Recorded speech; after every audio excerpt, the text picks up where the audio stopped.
আসসালামু আলাইকুম গাইস, চলে আসছি জেরিন হোমমেড ফুড ব্লগ থেকে আরেকটি নতুন রেসিপি নিয়ে। আজকে রান্না করব হাঁসের ডিম ভুনা।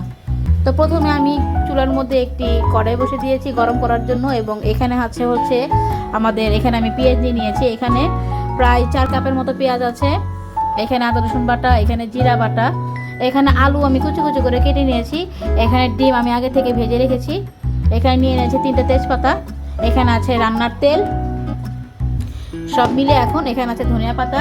সব মিলিয়ে চলে আসুন আমরা ভিডিওটা স্টার্ট করি। তো প্রথমে কড়াই গরম হয়ে গেছে, এর মধ্যে আমি রান্নার জন্য তেল দিয়ে দিব।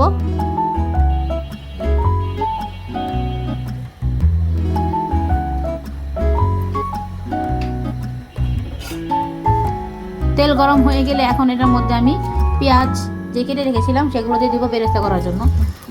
আগে 3টা তেজপাতা দিলাম,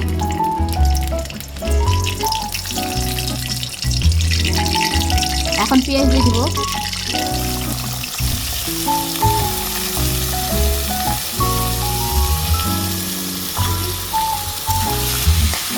তো দেখেন আমি পেঁয়াজটা নাড়াচাড়া করছি ভালোভাবে লাল করার জন্য। পেঁয়াজটা বাদামি হওয়া পর্যন্ত ভালোভাবে নাড়াচাড়া করতে হবে, যাতে করে পেঁয়াজটা পুড়ে না যায়, এই জন্য ভালোভাবে নাড়াচাড়া করব। চলে আসলাম 5 মিনিট পর। দেখেন এখানে পেঁয়াজটা অনেকগুলি 5 মিনিট পর চলে আসলাম, দেখেন আবার 5 মিনিট পর চলে আসলাম। এখন পেঁয়াজ অনেকটা বাদামি কালার হয়ে গেছে, সাইড দিকে দেখতে পাচ্ছেন। এখন ভালো করে নাড়াচাড়া করে দিতে দেখতেই পাচ্ছেন পেঁয়াজটা বাদামি কালার হয়ে গিয়েছে।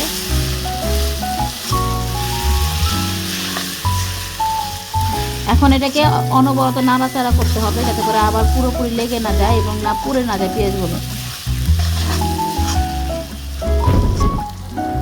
তো দেখতে পাচ্ছেন আমার পেঁয়াজগুলো অনেকগুলো ব্রাউনিশ কালার হয়ে গেছে।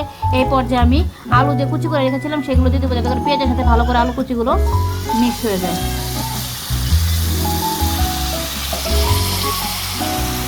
আমি এখানে আলু অনেক কুচি কুচি করে কেটে নিয়েছি, আপনারা দেখতে পাচ্ছেন। আমি দেখাচ্ছি ভালো করে, দেখেন আমি অনেক পাতলা পাতলা করে সুন্দর করে কুচি কুচি করে কেটে নিয়েছি, যাতে করে পেঁয়াজের সাথে আলুগুলো মিক্স হয়ে যায়। এই পর্যায়ে আমি পরিমাণ মতো লবণ দিয়ে দিব, এবং এটাকে আরেকটু ভালো করে আবার নাড়াচাড়া দিয়ে দিব।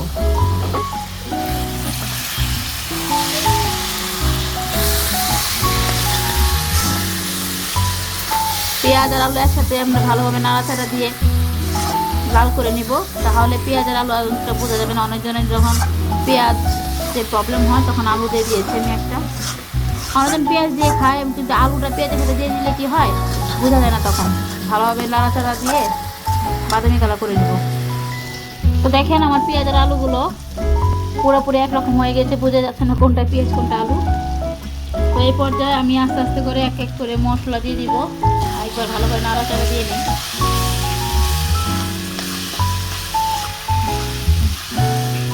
এখন এই পর্যায়ে আমি আস্তে আস্তে করে মশলা দিয়ে দেবো। এখানে আমি আদা রসুন বাটা দিচ্ছি 2 চামচের মতো, জিরা বাটা দিচ্ছি, আমি এগুলো আগে থেকে বেটে রেখেছি, আপনাদের ভাবতে রেখেছি। জিরা বাটা দিয়েছি 4 চামচের মতো। এখন জিরা বাটা আর আদা রসুন বাটা ভালোভাবে নাড়াচাড়া করে দিতে হবে।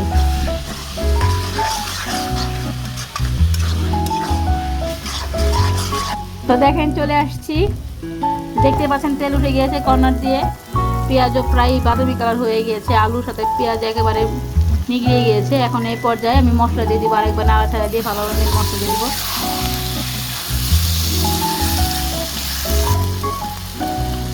আমি এখানে হলুদ দিচ্ছি 1 চামচের মতো,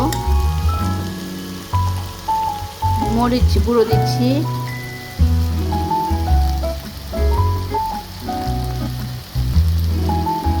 আড়াই চামচের মতো মরিচ গুঁড়ো দিয়েছি। যারা আপনারা ঝাল কম খাবেন তারা ঝাল কম খাবেন। এখানে আমি ধনিয়া গুঁড়ো দিয়েছি 1 চামচ, 1.5 চামচ ধনিয়া গুঁড়া, এখানে গরম মশলা দিচ্ছি 1/2 চামচ। এখন ভালোভাবে নাড়াচাড়া দিয়ে দিব।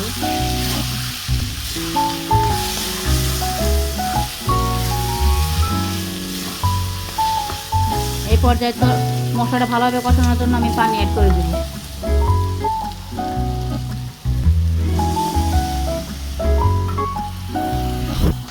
দেখতেই পাচ্ছেন আমাদের তরকারি কালারটা কেমন হয়েছে, খুব মাশাআল্লাহ খুব সুন্দর কালার হয়েছে। এখন এই পর্যায়ে আমি আরেকটু ভালো করে নাড়াচাড়া দিয়ে পানি অ্যাড করে দিব, যাতে ভালো করে মশলাটা কষানো হয়, যাতে পুড়ে না যায় মশলাটা। তো দেখেন তেল প্রায় উঠে গিয়েছে আমার তরকারির।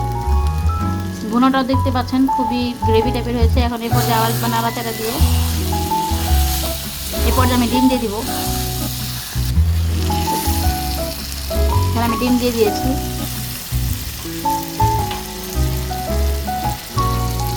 ডিম দিয়ে ভালোভাবে নাড়াচাড়া দিয়ে তারপর আমি পানি অ্যাড করে দিব।